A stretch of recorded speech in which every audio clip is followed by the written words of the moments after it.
I can't explain just how much you mean to me now that you have saved me, Lord. I give all that I am to you, that every day I could be a light that shines your name. Yeah, yeah, yeah. Every day, Lord, I'll learn to stand upon your word, and I pray that I might come to know you more, that you guide me in every single step I take, that every day I can be a light into the world. Every day it's you I live for. Every day I follow after you. Every day I walk with you, my Lord.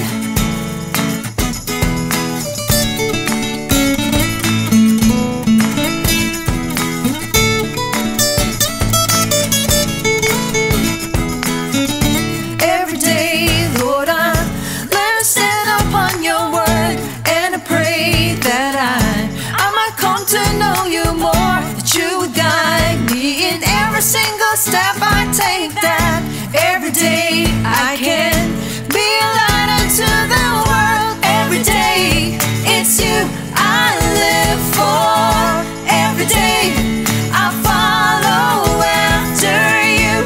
Every day I walk with you, my Lord. Every day it's you I live for. Every day I follow after you. Every day I walk with you, my Lord. It's you I live for every day. It's you I live for every day. It's you I live for every day. It's you I live for every day. It's you I live for every day. It's you I live for every day. It's you I live for every day. It's you I live for every day. It's you I live for every day. It's you I live for every day. It's you I live for every single day. It's you I live for every day. Yeah, yeah, yeah. Every day it's you I live for. Every day I follow after you. Every day I walk with you, my Lord. Every day it's you I live for. Lord, every day I follow after you. Every day I walk with you. It's you I live for every day.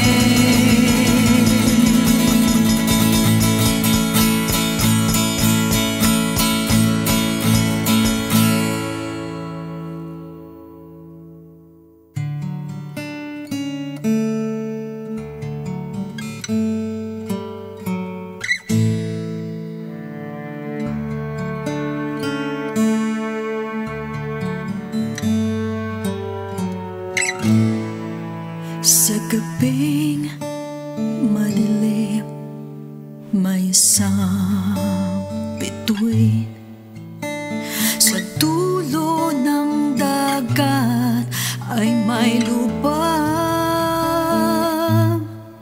Walang gabi kung walang umaga, walang luha kung walang tuwa.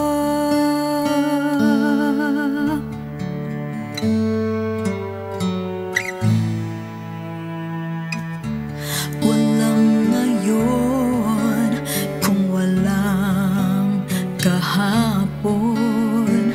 At kahit ang bukas ay may wakas, huling hantong ay alaala. Kahit pag-ibig ay di wagas, ikaw lang ang may alam sa buhay kung sa'yo'y hiram. Batid mo rin, ba't kami nandirito? Sino kami upang pigilin ang mundo sa aming piling?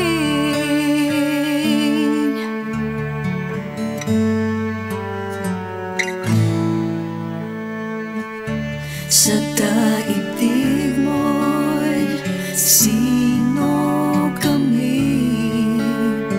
Isang tundok o butil lamang? Kahit panaginip o pangarap, hiniabot ang walang hanggan. Ikaw lang ang may alam sa buhay kung sa'yo'y hiram. Batid mo rin, ba't kami nandirito?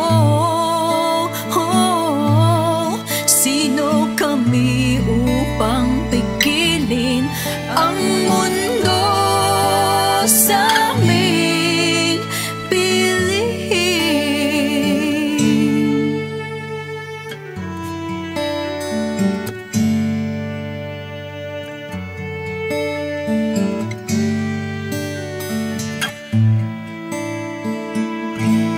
Sino kami upang pigilin ang mundo?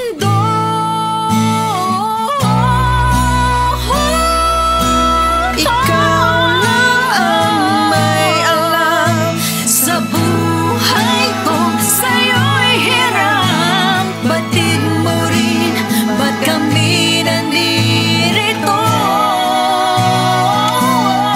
Sino kami upang pigilin ang mundo sa aming piling? Ikaw lang ang may alam sa buhay kung sa'yo'y hiram.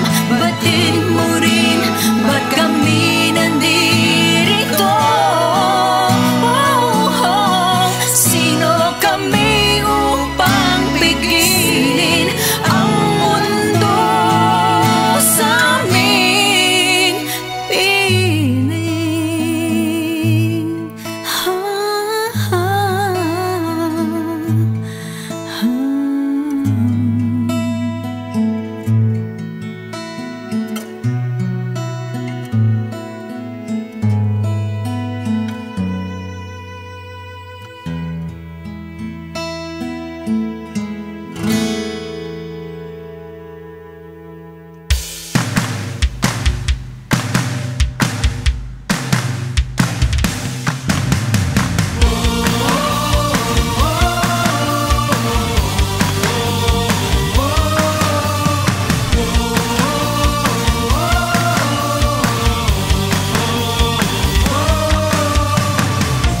Step by step I tried to claim He will save the day. Through the years He stayed the same. The promises He gave, and all the time I seek His presence and His face, 'cause He lives with everlasting fame. Everywhere I go I am with my Jesus. Everywhere I go He's the shining light. Everywhere I go He will bring salvation now. I know. Everywhere I go I am with my Jesus. Everywhere I go He's the shining light. Everywhere I go He will bring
Praise the Lord sa pumapagpalang gabi sa inyo pong lahat. On behalf of our beloved Bishop Louie and Pastor Norma, maraming salamat for this wonderful opportunity.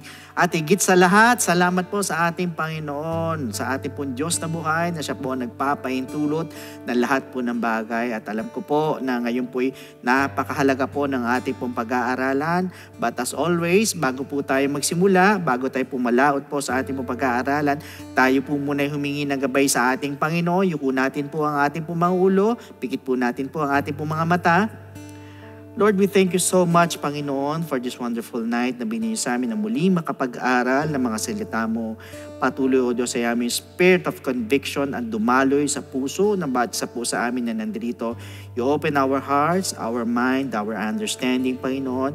And Lord, hayaan mo ikaw po ang manguna at mangusap po sa amin, Panginoon. You feed us with your wisdom, your knowledge, and your understanding as well, Panginoon. Ilagay mo kami sa spirit of error at dalayan ko, Panginoon, O God, lahat ng mga uuwi galing sa trabaho, sa malalayong lugar, ingatan mo, hatid mo ng safe and sound sa kanilang mga uuwihan at para makaabot po sa aming pag-aaral. Basbasan mo rin na yung abang lingkod, liyo mo ko sa spirit of error. Ikaw po ang maitaas sa gabing ito muli. Salamat sa tagumpay na binigay sa amin. All these things we ask in Jesus' name. Amen. So praise God, brothers and sisters. Last week we have learned what were the sins of Korah and their consequences. And tonight, as we continue with our series in connection with last week's topic, we are going to talk about what is rebellion in God's perspective. Ano nga po ba ang paghihimagsik sa pananaw po ng Diyos? So unang-una, pag sinabi po nating rebellion, is disobedience to God's commands. So ito po ay nag-involve po knowingly violating God's commandments and instructions. Meaning, ito po'y intentional mo na ginagawa or alam mo na, pero ginagawa mo pa rin. So, maaari ito po'y moral or ethical laws patungo po sa mga specific commands na binigay po ng Diyos to individuals or groups. So, ano po ba ang basehan po natin mula po sa Biblia? Example in Genesis chapter 3, brothers and sisters, malinaw po na sinabi po na Diyos kay Eva at Adan na pwedeng kainin ang lahat ng mga bunga ng puno na nasa paligid po nila. Sinabi ng Lord yan. Maliban doon po sa puno na nagbibigay po ng kaalaman tungkol sa mabuti at masama na huwag po nilang kakainin. But in Genesis chapter 3 verse 6, dito po hayagan pong pinitas po ni Eva yung bunga.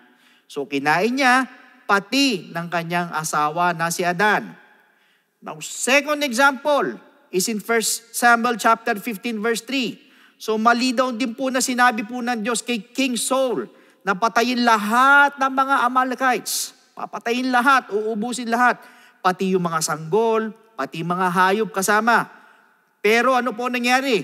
Hayagan din po itong sinuway po ni King Saul. Kaya siya po'y natanggal sa pagkahari. In fact, hindi lang po Amalekites, pati po yung mga Canaanites, even the Hittites, ay pinapapatay po ng Diyos sa kanya.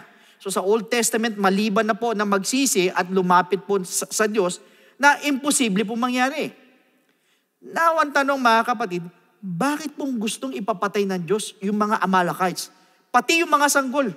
Bakit po? In Deuteronomy 20 verse 18, lest they teach you to do according to all their abominations, which they have done for their gods. Again, which they have done for their gods. And you sin against the Lord your God. So yan po ang dahilan, kaya po pinapapatay po ng Diyos lahat. Why? Dahil baka pati po sila ay madamay sa pagsamba po sa Diyos-Diyosan, na isa pong pagre-rebelde po sa harapan po ng Diyos. However, sa Joshua chapter 16 verse 10, and they did not drive out the Canaanites who dwelt in Gezer, but the Canaanites dwell among the Ephraimites to this day and have become forced laborers. Dito po, yung mga Israelita po failed to drive out or annihilate the Canaanites.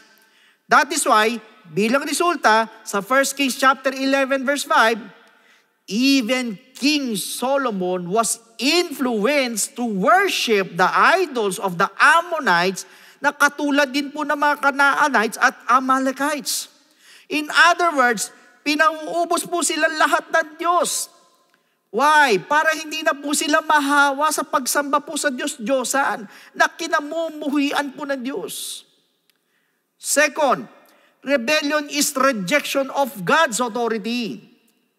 Ibig sabihin, ang rebellion po is rejecting God's rightful authority over one's life and attempting to assert one's own will or the will of others in place of God's.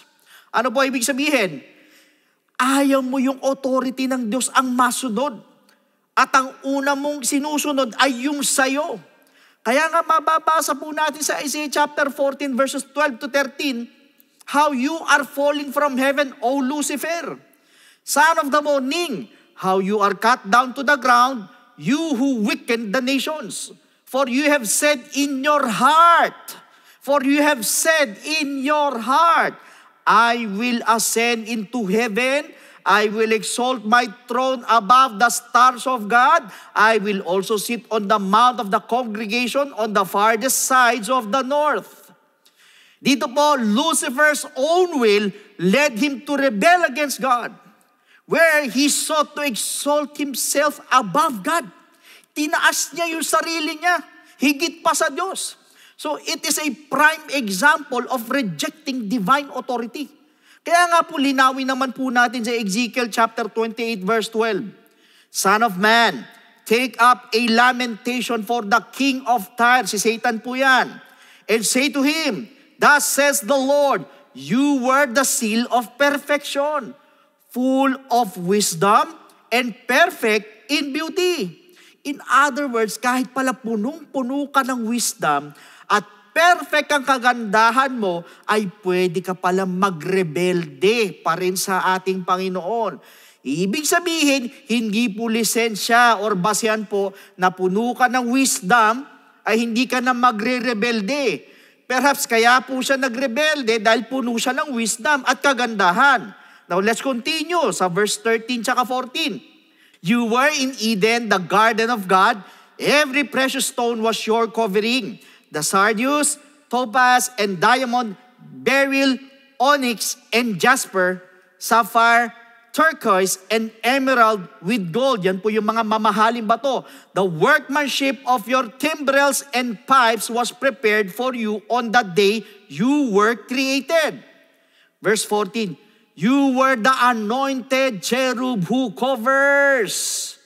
I established you.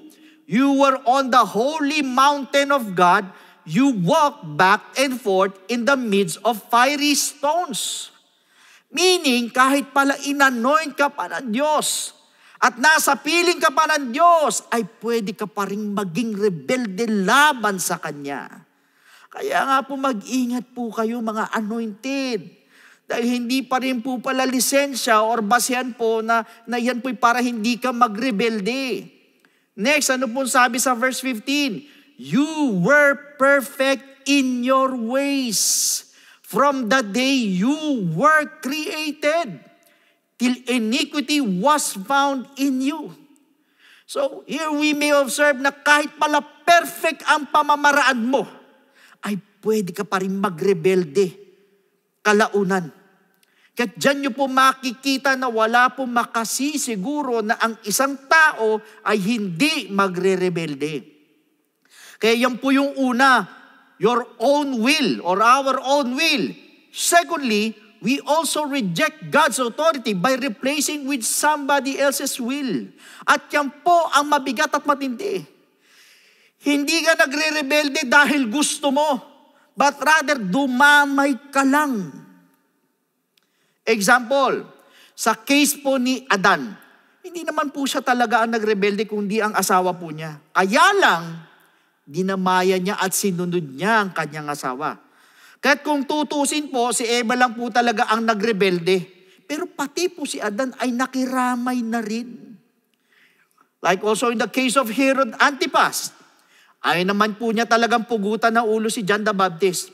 Dahil kilala niya po ito na isa pong propeta na ito na isang holy and righteous man. So kinulong lang po niya kasi nga po inuusig siya ng kanyang relasyon kay Herodias. But because of his wife's daughter, si Salome, hindi niya po matanggihan yung request. Kaya ano nangyari? Napilitan po siya. Ano po ibig sabihin? Kung mapupuna po ninyo, ang rebellion po ay nagsimula lang po kay Herodias, sa asawa po ni King Herod. At ipinasa po niya ang rebellion sa kanyang anak sa pamamagitan ng sulsol, yung pong Marisol. Pagkatapos, yung rebellion napasa kay Herod. So nakita po ninyo kung paano po nagpasa-pasa, paano yung progression ng rebellion. Isa lang po ang rebelde, yung asawa lang po ni Herod, pero dalawa po ang nadamay. Si Salome na anak po niya at si Herod na asawa niya. Ganyan po katindi ang rebellion. In fact, sa case po ni Lucifer, ilang daang libo or million of angels ang nadamay po sa kanyang rebellion. Diyan yung makikita mga kapatid kung paano po kumalat na para pong cancer ang rebellion. Kaya't galit na galit po ang Diyos sa anumang klase na rebellion. Meaning, meron po mga pagkakataon na ang mga bagay na mas sinusunod natin ay hindi naman nating kalooban. Hindi mo naman talaga gusto. Subalit, yung kalooban ng iba, na kahit pa ito ilihis sa kalooban po ng Diyos.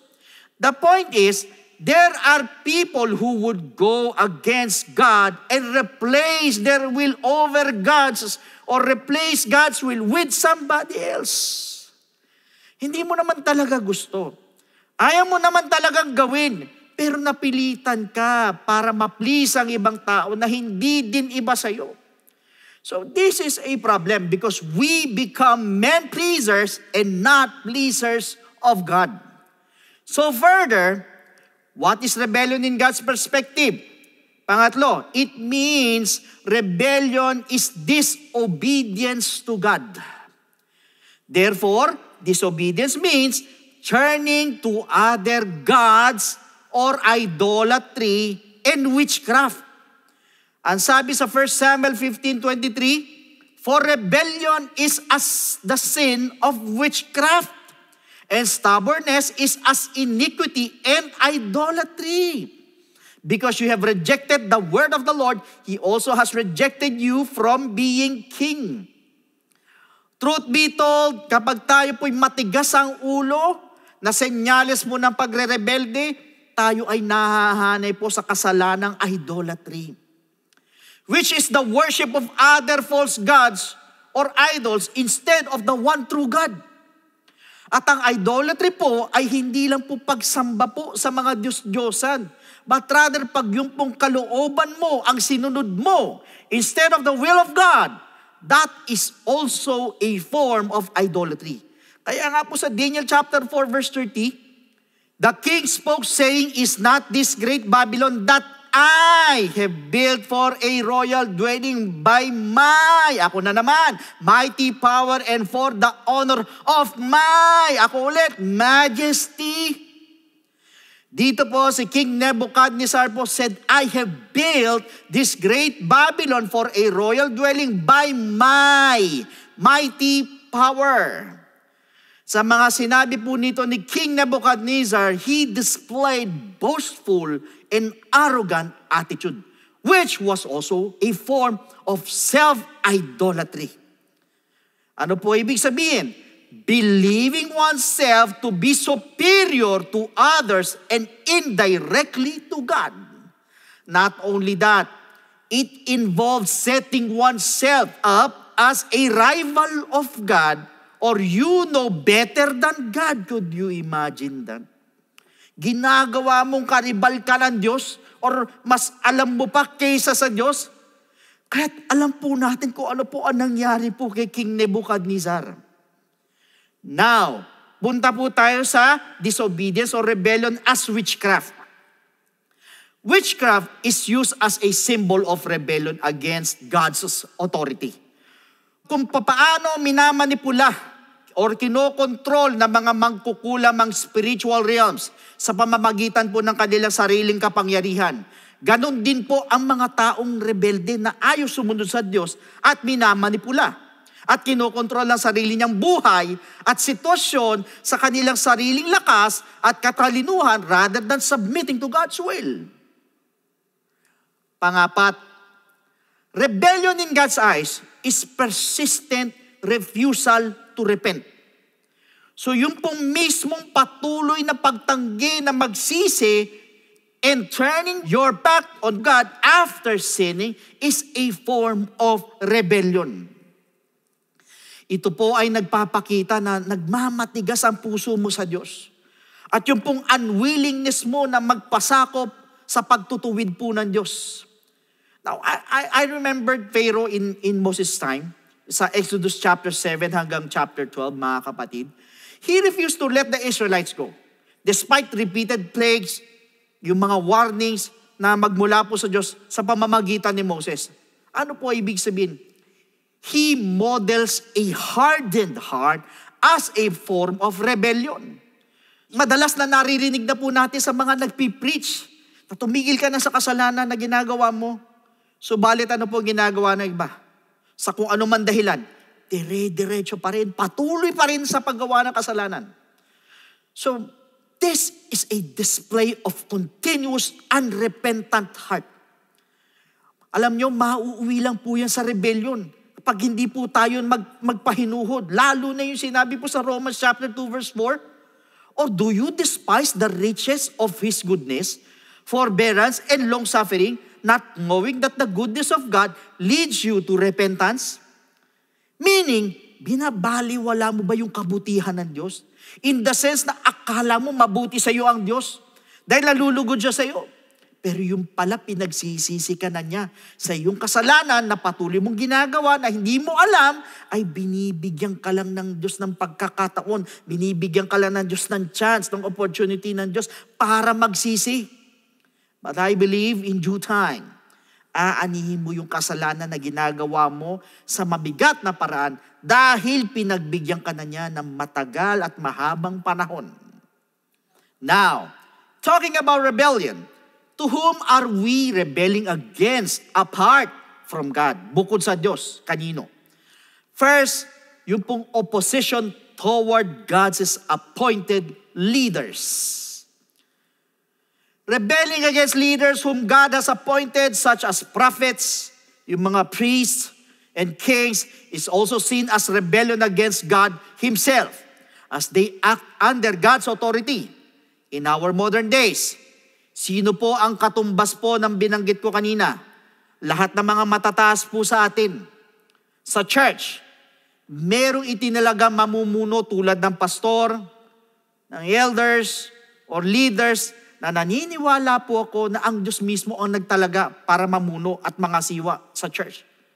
Kaya nga po sabi sa Ephesians chapter 4 verses 10 to 11, He who descended is also the one who ascended far above all the heavens, that He might fill all things. And He Himself gave some to be apostles, some prophets, some evangelists, and some pastors and teachers. So sa talata pong ito, malinaw po na binanggit po ni Apostle Paul na ang mga pastor, mga teachers po, evangelists, even elders, and I believe including leaders of the church are gifts from the Lord para po sa iglesia. And rebelling against them is also seen as rebellion against God. Why? Because they also act under God's authority. Ang sabi po sa Romans chapter 13 verse 1, let every soul be subject to the governing authorities. Be subject to the governing authorities. Bakit? For there is no authority except from God. And the authorities that exist are appointed by God. So malinaw po na sinabi ni Apostle Paul na lahat ng authority ay galing po sa Diyos. Sa church, maging sa authority ng bayan, lalo na ng pamilya, ng kumpanya, ng eskwelahan, at marami pa pong iba. So kahit anong authority po yan ay galing po sa Diyos yan. Bakit ko po sinabi? Daniel 5:18, O King, the Most High God gave Nebuchadnezzar your father a kingdom and majesty, glory, and honor. So dito po, malinaw na sinabi po ni Daniel na binigay po ng Diyos kay Nebuchadnezzar ang kaharian. Meaning, God gives an appointment to rule over a kingdom to anyone He pleases. Kung kanino gusto ng Diyos, kung sino ang gusto ng Diyos, doon niya ibibigay. And in John chapter 19 verses 10 to 11, then Pilate said to him, "Are you not speaking to me? Do you not know that I have power to crucify you and power to release you?" May kapangyarihan ako para i-crucify ka at meron din akong kapangyarihan para pakawalan ka. Sagot si Jesus Christ. Jesus answered, "You could have no power at all against me," sabi ng Lord, "unless it had been given you from above." Maliban na lang na binigay sa iyo mula sa itaas. So nakita niyo pong sinabi ng Lord that no man ever has that much power or authority hanggat hindi pinahintulot ng Diyos ito, mapa sa Kanya. That is why rebelling against authorities is not tolerated by God Himself. Hindi ito tolerate ng Panginoon yan. Now second, opposition towards the government. In Titus chapter 3 verse 1. Remind them to be subject to rulers and authorities, to obey, to be ready for every good work. Dito po, Apostle Paul said to Titus to remind the brethren to submit and obey to the rulers and authorities. Not only of the church, but also of the government. Pati sa gobyerno. Magpasubject. However, what are we going to do if the government is not doing right? Kung sa tingin mo, hindi maayos ang pag-rule or ang pag-govern. Sabi sa 1 Timothy chapter 2 verse 1, "Therefore, I exhort first of all that supplications, prayers, intercessions." Again, supplications, prayers, intercessions, and giving of thanks be made for all men. So Apostle Paul said that we must pray and make supplication and intercession. But the question is, kanino? 1 Timothy chapter 2 verse 2. "For kings and all who are in authority." All who are in authority, that we may lead a quiet and peaceable life in all godliness and reverence. So prayer lang po ang gagawin po natin, hindi po rebellion or hindi po magre-rebelde, but rather prayer. Pag corrupt sila, pag mali sa tingin po ninyo, pag magulo ang pamumuno, walang direksyon ang pamumuno, pag mas lalong bumagsak ang ekonomiya, wala tayong gagawin kung hindi mag-pray lang ng mag-pray para sa kanilang lahat na nasa authority. Para daw tayo'y mamuhay ng mapayapa. Meaning, wala po sa rebellion ng kapayapaan. Kung di nasa mataimtim na pananalangin sa Diyos para sa namumuno sa gobyerno. Why? 1 Timothy chapter 2 verse 3. "For this is good." This is good. Mabuti raw ito and acceptable, katanggap-tanggap in the sight of God our Savior. Mabuti daw yan na ipag-pray na lang sila. Bakit? 1 Timothy chapter 2 verse 4. "Who desires all men to be saved and to come to the knowledge of the truth." So yan po ang dahilan kung bakit gusto ng Lord na ipinagpe-pray po sila. Hindi lang po para maging maayos ang ginagawa po nila, kundi para sila po ay maligtas din. Nakita po ninyo, kung minsan po kasi yung iba po kasi halos isumpa na po ang gobyerno dahil nga po sa inis na maling ginagawa po nila. But I could not blame you. Pero dapat ipag-pray na lang po natin sila na magbago at maligtas ang kanilang kaluluwa instead na pagrebeldehan pa. Now third, opposition towards your parents. 2 Timothy chapter 3 verse 2. "For men will be lovers of themselves, lovers of money, boasters, proud, blasphemers, disobedient to parents, unthankful, unholy." Ang isa po sa mga signs that we are in the last days ay yung pong rebelde sa mga magulang. Napakaraming ganyan po ngayon na kaso. Sa mga kabataan po. Bakit?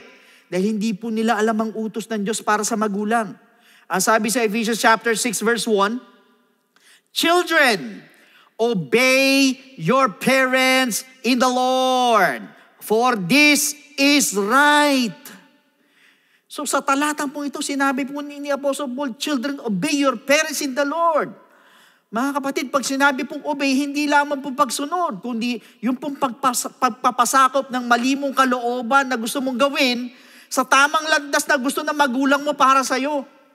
Always remember na bihira po sa mga magulang ang mag-uutos ng mali at masama sa kanyang mga anak. At tandaan po natin, hindi lamang po sundin. Sabi po sa Ephesians chapter 6 verse 2, honor your father and mother. Again, honor your father and mother, which is the first commandment with promise. So para po kay Apostle Paul, hindi lang po obey your parents, but rather honor your father and mother, which is the first commandment for the children. Ito po'y merong kaakibat na pangako with a promise At pag sinabi pong honor, it means to respect, it means to love, to care for your parents. Hindi po magrebelde, kasi po kung hindi po dahil po sa mga magulang po natin, ay hindi po tayo isisilang sa mundo. Yan po ang totoo. But on the other hand, paano naman kung hindi po deserving ng magulang na respetuhin? Tanong, meron po bang sinabi ang Bible na bastusin, murahin, saktan, sigawan, angilan, lapastanganin ng magulang? Kayo na po ang sumagot. Pero ang sabi ng Bible, Philippians 4:6, be anxious for nothing, but in everything, sa lahat ng bagay, by prayer and supplication, with thanksgiving, let your requests be made known to God. Dito po madiin po na sinabi ni Apostle Paul yung in everything, sa lahat ng bagay, in any problem, in any conflict, by prayer. Ipag-pray mo daw yung magulang mo at magbabago yan. At madami na pong ganyan na example, pinag-pray nung anak, eventually nagbago yung magulang. Napunta po tayo sa pang-apat. Opposition towards your employer. Truth be told, marami po na pag hindi po nagugustuhan po yung pamamalakad po ng isang kumpanya na pinapasukan po nila, ang iba po nagre-rebelde. Yun nga po ba ang dapat gawin? Ang sabi sa James chapter 5 verse 4, for listen, hear the cries of the field workers whom you have cheated of their pay. The cries of those who harvest your fields have reached the ears of the Lord of heaven's armies. Dito po sa talatang pong ito ay malinaw po na sinabi po ni James na naririnig po ng Diyos ang inyong hinaing sa langit. At naniniwala po ako na ang Diyos po ay bibigyan po kayo ng katarungan. In fact, even in the Old Testament ay sinabi po rin ng Diyos ito. Sa Deuteronomy chapter 24 verses 14 to 15. You shall not oppress a hired servant who is poor and needy. Whether one of your brethren or one of the aliens who is in your land within your gates. Verse 15, each day you shall give him his wages. Sa bawat araw, bibigay mo sa kanya yung sahod niya. And not let the sun go down on it. Huwag mo hayaan lubugan ka ng araw. For he is poor, mahirap siya. As he has set his heart on it, lest he cry out against you to the Lord, and it be sin to you. Ito naman po'y patungkol sa mga pag-antala ng sweldo, yung po dinedelay po ang sahod, na ayaw din po ng Diyos dahil alam po niya na yun na lang po yung inaasahan ng mga manggagawa. Pero para dinggin po kayo ng Diyos, ay may sinabi rin po naman si Apostle Paul na tungkol po sa mga manggagawa. In Ephesians chapter 6 verses 5 to 7, bond servants, be obedient to those who are your masters, according to the flesh. Maging masunurin daw tayo sa mga pinapasukan natin, sa mga employer natin, according to your flesh, with fear and trembling, in sincerity of heart. Nandun yung sincerity sa puso, as to Christ, na katulad kay Kristo. not with eye service as men pleasers, but as bond servants of Christ, doing the will of God from the heart, magmula sa puso, ginagawa mo ang kalooban ng Diyos, with goodwill, doing service, as to the Lord, and not to men, na para baga sa Diyos mo ginagawa. So Paul clearly said sa mga namamasukan na magtrabaho kayo na sumunod sa inyong mga employer. Na parang kay Kristo daw tayo sumusunod, or tila baga kay Kristo nagtatrabaho. Why? Ephesians chapter 6 verse 8. Knowing that whatever good anyone does, he will receive the same from the Lord, whether he is a slave or free. Ibig sabihin, kung ano man po ang ginawa mong mabuti sa iyong employer, ay ganun din daw po ang gagawin ng Diyos sa iyo. Meaning, pag mabuti kang empleyado, ang Diyos mismo ang magbe-bless at magpapala sa iyo. At kung sakali naman ang employer mo naman ay hindi po maayos ang pamamalakad, ayon po sa binasa po natin sa Ephesians at sa Deuteronomy 24, ay napakikinggan or naririnig po ng Diyos ang iyong hinaing. But hopefully, ay ibang empleyado po ay maging maunawan din po tayo, lalo na po sa mga mabubuting employer, na madalas sa ngayon ay hindi na po nila talagang kaya magtaas po ng pasahod dahil nga po sa maraming dahilan. Otherwise, pag nagsara yan, pare-parehas kayong walang hanap buhay. That is why avoid rebellion. But pray instead to God, who is our great supplier. Now, let's go to the consequences of rebellion. First is the day of reckoning. Alam natin na patuloy pinapakita po ng Biblia na ang rebellion laban sa Diyos ay nagdudulot po ng mga severe consequences sa dulo, including divine punishment. Ano yan? Or ano po yan? Sa Old Testament, there is only one consequence and punishment for rebellion, and that is through physical and spiritual death. So pag-aralan po natin what happened with the Israelites. Una, yung pong golden calf incident happened during the time of Moses in Mount Sinai shortly after the Exodus in Egypt around 1250 BC. Sa Exodus 32 verse 19. So it was, as soon as he came near the camp, ito po si Moses, that he saw the calf and the dancing. Nakita niya yung golden calf at saka nagsasayo yung mga tao. So Moses' anger became hot, and he cast the tablets out of his hands and broke them at the foot of the mountain.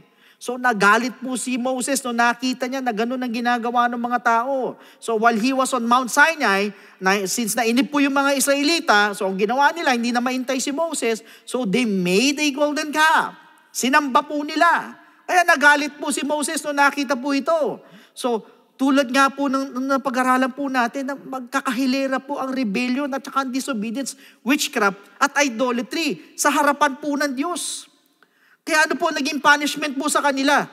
About 3,000 men were killed by the Levites at Moses' command, and a plague struck the people. Why? As further punishment from God. Parang kulang pa po yung insidente na yun sa Mount Sinai, mga kapatid. Sinundan naman ng pangalawa. The rebellion of Korah during the wilderness wanderings, approximately 40 years after Exodus in 1210 BC. So si Korah, si Dathan, si Abiram led a rebellion against Moses and Aaron, challenging their God-appointed leadership. At ano po naging parusa? The earth opened up and swallowed them. Nilamon sila, kinain sila, along with their families, together with their possessions. Lahat yan. At hindi lang po yan. Like what we have discussed last week. A fire from the Lord consumed the 250 leaders na sumama sa kanila sa number 16 verses 31 to 35. So ibig sabihin, ang daming nadamay dahil sa rebellion ni Korah. Pangatlo, the wilderness generation. It refers to the entire period of the wilderness wanderings, which naglast po yan for about 40 years following the Exodus from around 1250 to 1210 BC. So in Numbers chapter 14 verses 26 to 27 and verse 35, basahin po natin. And the Lord spoke to Moses and Aaron, saying, How long shall I bear with this evil congregation who complain against me? I have heard the complaints, narinig ko yung mga reklamo nila, which the children of Israel make against me, laban sa akin. Sa verse 35, the Lord have spoken this. I will surely do so to all this evil congregation who are gathered together against me. In this wilderness, they shall be consumed, and there they shall die. Dito po yung mga Israelites po rebelled against God's commands to enter the promised land, expressing fear and rebellion. Kaya ano po naging parusa sa kanila? Kinondem po sila ng Diyos, yung generation nila na gumagala sa 40 taon until they all died. Lahat sila namatay except for Joshua and Caleb and the children. Pangapat, what about Achan's sin? Ito po'y nangyari early in Joshua's conquest, specifically during or just after the Battle of Jericho, around 1207 BC in Joshua chapter 7 verse 1. But the children of Israel committed a trespass regarding the accursed things. For Achan, the son of Carmi, the son of Zabdi, the son of Zerah of the tribe of Judah. Ano po ginawa ni Achan? Achan took of the cursed things. So ano nangyari nung kinuha nyo itong mga bagay na ito? The anger of the Lord burned against the children of Israel. And in verses 10 to 26 din po yan. So during or after the conquest of Jericho, ito po si Achan disobeyed God's command sa pamamagitan ng pagkuha ng mga bagay of the devoted things. Kaya ano po naging punishment? Achan, together with his family, were stoned to death. Binato sila hanggang sa mamatay. And their bodies were burned, sinunog. Binato na sila hanggang sa mamatay, kasama pamilya niya, sinunog pa sila. Now, punta naman po tayo sa New Testament. Kanina Old Testament, ngayon naman New Testament. So, ang New Testament po often emphasizes grace and forgiveness through our Lord Jesus Christ. But it also maintains na ang pagre-rebelde po ay laban sa Diyos. Especially yung pong persistent and unrepentant sin, na meron pong nakaakibat na mga matitinding consequences mula po sa Diyos. Ano-ano po yan? First, separation or disfellowship from the church. In Romans chapter 16, verse 17. Now I urge you, brethren, note those who cause divisions and offenses, contrary to the doctrine which you learn, and avoid them. Una, sabi ni Apostle Paul, note, markahan, tandaan daw or markahan daw. Sino? Those who cause divisions, yung gumagawa ng division. And division is a form of rebellion. Why? Because divisions destroy unity. Now next, ang sabi, who cause offense contrary to the doctrine. Ibig sabihin yung mga kumukontra sa doktrina ng church. Ang sabi ni Apostle Paul, tandaan or markahan daw, inote daw, and avoid them, iwasan. Hindi lapitan at huwag pong makipag-usap sa kanila. Alam niyo mga kapatid, ganyan po itrato ni Apostle Paul ang gumagawa ng division sa church. Katulad po yung pagyayaya po or pag-i-invite po ng mga members po natin patungo sa church na nilipatan po niya. Remember to mark and avoid them. However, kung sila naman po'y lumipat at nagpaalam naman po na maayos, huwag na lang po kayong kumibo at ipag-pray na lang po sila. Pero ito pong susunod na sasabihin ko po sa inyo, hindi lamang po sin of rebellion, kung hindi sa lahat ng uri ng kasalanan na hindi po natin tinatalikuran. Ang sabi po sa Hebrews chapter 10 verses 26 to 31. For if we sin willfully, kasama po dyan ang rebellion, after we have received the knowledge of truth, pagkatapos mong matanggap yung knowledge sa katotohanan, there no longer remains a sacrifice for sins. Bakit? minsan lang po nag-sacrifice ang ating Panginoon at hindi niya na po ito uulitin.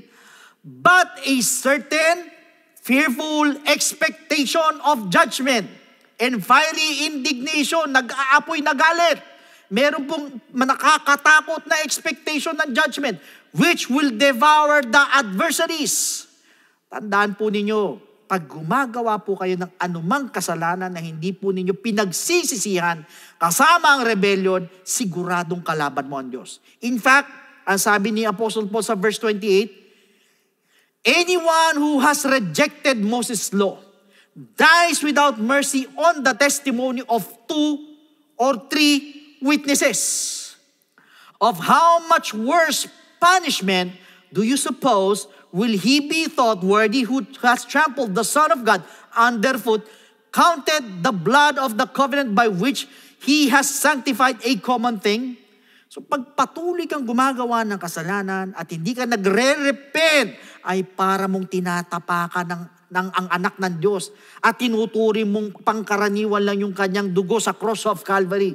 Ibig sabihin, kung kay Moses po ang pag-uusapan, pagdating sa kasalanan ay dugo lang po ng hayop ang kaparusahan, ay kamatayan, death na kagad. Ano po ba ang inaasahan po ninyong kaparusahan sa mga nagtuturi na pangkaraniwan lang ang dugo ng Panginoong Hesukristo? Napakatindi at napakabigat po niyan. At hindi lang po yan, sa verse 29, and insulted the Spirit of grace. Imagine, ininsulto mo ang Espiritu ng Diyos na nagbigay ng biyaya sa iyo para maligtas. Tapos ininsulto mo. That is why Apostle Paul says in verse 30, for we know Him who said, kilala daw natin yung nagsabi, vengeance is mine. Vengeance is mine. I will repay, says the Lord. And again, the Lord will judge His people. Ang Diyos ang husga sa kanyang mga anak pagpatuloy kang nagkakasala kasama ang rebellion at ayaw mong magsisi. Now, verse 31, it is a fearful thing to fall into the hands of the living God. Nakakatakot. Mapanasa kamay ka ng Diyos, mapamahulog ka, palabas sa kamay ng Diyos, parehas po yan. So dito po, ang Book of Hebrews warns against apostasy and deliberate sin. Ano ibig sabihin? It indicates that those who reject Jesus Christ after knowing the truth, nalaman mo ang katotohanan, will face fearful judgment. Pagkatapos mong malaman ang katotohanan, ay tatalikod ka sa Diyos. Siguradong katakot-takot na paghuhukom ang kasasapitan mo. Dahil nga sa refusal to repent is a form of rebellion. In fact, any kind of sin is a form of rebellion against God. So therefore, in conclusion, ang pagre-rebelde po, laban po sa Diyos, ay nagre-represent po sa Biblia bilang isang matinding kasalanan na merong nakaakibat na matinding kaparusahan. So next week, itutuloy po natin ito. Huwag po kayong mawawala as we continue with our series regarding the sins in the Bible and their consequences. So meanwhile, to all our first-time viewers, allow me to share a very, very important message regarding the gospel of Jesus Christ na kailangan po nating sampalatayanan at paniwalaan para tayo po'y maligtas. No, pag sinabi po natin kaligtasan or salvation, in Ephesians chapter 2 verse 8, for by grace you have been saved through faith. Malinaw po na sinabi ng talata that we are saved by grace through faith. Kaya alam po ang tanong, saan tayo mananampalataya at maniniwala? That is the question. It is found in 1 Corinthians chapter 15 verses 1 to 4. Moreover, brethren, I declare to you the gospel which I preached to you, which also you received and in which you stand, by which also you are saved. Ulitin ko, by which also you are saved, if you hold fast that word which I preached to you, unless you believed in vain. For I delivered to you first of all that which I also received, that Christ died for our sins according to the Scriptures, and that He was buried, and that He rose again the third day according to the Scriptures. So, meaning to say, we need to believe in the gospel of Jesus Christ, yung pong death of Christ, yung burial of Jesus Christ, at yung pong resurrection of Jesus Christ. So, tatlo po yan, death, burial, and resurrection na kailangan po natin sampalatayanan at paniwalaan. Kaya lang po ang tanong is believing enough. Pag tayo po'y nanampalataya, tayo naniwala, ay hihinto na tayo, tutuldok na po tayo doon, wala na po tayong gagawin. Ang sabi po sa 1 Peter chapter 4 verse 17, "For the time has come for judgment to begin at the house of God. And if it begins with us first, what will be the end of those who do not obey the gospel of God?" Ano daw ang katatapusan, ano daw ang dulo doon sa hindi sumunod sa gospel ng ating Panginoon? So sa madali sabi, the gospel of Christ must be obeyed. Pag tayo po'y nanampalataya, tayo naniwala, kailangan lakipan po natin ang pagsunod. Hindi po tayo matatapos sa believing, but rather we need to obey the gospel of Jesus Christ. But another question is this: how will you obey? It is found in the book of Acts chapter 2 verse 38. "Then Peter said to them, Repent, and let every one of you be baptized in the name of Jesus Christ." Again, be baptized in the name of Jesus Christ for the remission of sins, and you shall receive the gift of the Holy Spirit. Now, first is repentance. Tayo po'y magsisisi po ng ating po mga kasalanan. We're going to ask for forgiveness. We're going to confess our sins. At naniniwala po ko, kahit pakiramdam mo, ang dami mong kapalpakan, ang dami mong mali, mabigat ang nagawa mong kasalanan sa ating Panginoon. But, for as long as nandun po yung genuine repentance sa ating pong mga puso, dahil yan po tinitignan ng ating Panginoon, yung pong taos puso na pagsisisi. Believe me, my friend, the Lord is willing and able to forgive your sins. At yan din po papasok yung pong death to sin. So yan po yung unang step, we need to repent. Second, we need to be baptized in the name of Jesus Christ. So tayo naman po ibabautismo sa tubig. Ilulubog po tayo sa tubig in the name of Jesus Christ po yan. At sabi po sa Romans chapter 6 verse 4, "Therefore we were buried with Him through baptism into death." Again, we were buried with Him through baptism into death, that just as Christ was raised from the dead by the glory of the Father, even so we also should walk in newness of life. Sa madalit sabi, we need to be baptized in the name of Jesus Christ. Why? Dahil para bagang inililibing naman po natin ang ating pong mga kasalanan, kasabay naman po ng paglilibing kay Kristo. And take note, hindi po ito paghuhugas ng dumi ng katawan, kundi ito po yung pag-aalis po ng ating pong mga kasalanan. So yun po yung pangalawang step, we need to be baptized in the name of Jesus Christ. Now the third step is we need to receive the gift of the Holy Spirit.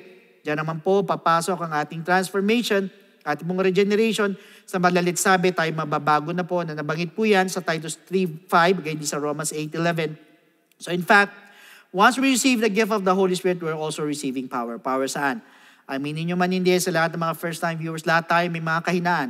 Maliit na kahinaan, malaking kahinaan, parehas lang pong kahinaan yan. Kung minsan, we're trying to change for a month, 2 months, then bumabalik tayo sa dati ulit, na pipilitin mo na naman magbago, tapos babalik ka na naman sa dati, pabalik-balik lang, ayaw ka magbago ng lubusan. Why? Kasi sarili mo lang. But you know what, my friend? Once you receive the gift of the Holy Spirit, yan po yung sinasabing power. Power saan? Power to overcome all our weaknesses. Para lubusan ka magbago. At yan din po yung magpapaalala po sa atin para makasunod po sa kalooban po ng ating Panginoon. So take note, ito po 3 bagay na ito kailangan po maganap po sa ating mga buhay. First, we need to repent.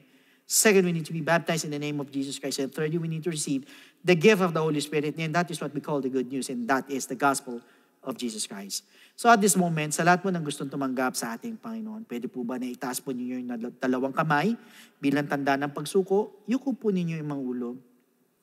And please repeat after me with this prayer na habang binabanggit natin ang panalangin to, nandun yung taos puso, na tayo humihingi ng tawad sa ating Panginoon, nagsisisi po tayo ng ating mga kasalanan habang binabanggit natin ang mga panalangin to. So please repeat after me. Panginoong Hesus, lumalapit po ako sa iyo bilang isang makasalanan. Patawarin mo po ako sa lahat ng aking mga pagkakamali at pagkukulang. Sa oras na ito, tinatanggap po kita bilang sariling tagapagligtas at tinatanggap po kita bilang Diyos ng aking buhay. Naniniwala po ako na ikaw ay namatay, ikaw ay nilibing, at sa 3 araw, ay nabuhay na magmuli. Tulungan mo po ako makapagsimula ng bagong buhay at idagdag mo po ako sa iyong kaharian. Maraming salamat po sa pangalan ni Jesus. Amen. So yun po yung first step. Para sa pangalawang step, andyan po yung mga telephone numbers po natin sa baba po ng screens po ninyo. Pwede po kayong tumawag dyan para makapagpa-schedule po tayo ng water baptism. Otherwise, you can directly message us sa ating po FB page. Iwan lang kayo ng mensahe para masagot po namin to give you further instruction. Sa pagkakataon po ito, muli tayo po manalangin sa ating pong Panginoon. Yuko po natin ating pong maulo. Lord, we thank you so much, Panginoon, sa mensaheng ito. Salamat sa mga paalala mo, Panginoon. Lord, ngayon po, nakita po namin kung ano po ang pagre-rebelde pagdating sa iyo. Hayaan mo, Panginoon, bantayan mo, Lord, ang lahat po sa amin, ang aming po mga puso. Huwag mo kami mapahintulot sa ganitong uri ng kasalanan, Panginoon, O God. And Lord, ikaw na po ang bahala po sa amin. Salamat sa mga katuruan itong hayaan mo ito. Lord, ay maipamuhin po namin araw-araw, maalala namin na lahat ng mga sinabi mo. At dalangin namin, Panginoon o God, sa mga susunod na panahon, sa susunod na linggo, ay muli mo po kaming turuan sa mga napakahalagang mensahe, Panginoon o God, para maiiwas po kami sa pagkakasala, Panginoon. And Lord, we humbly ask for your guidance, your protection all throughout the week, and even your provision, Panginoon o God. Salamat, Panginoon. We claim the victory in our lives today. In Jesus' name, amen. So once again, brothers and sisters, God bless every one of you, and to God be all the glory.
And on Matthew chapter 7 verse 25, church, it says, the rain came down and the streams rose, and the winds blew and beat against the house, yet it did not fall, because God had its foundation on the rock.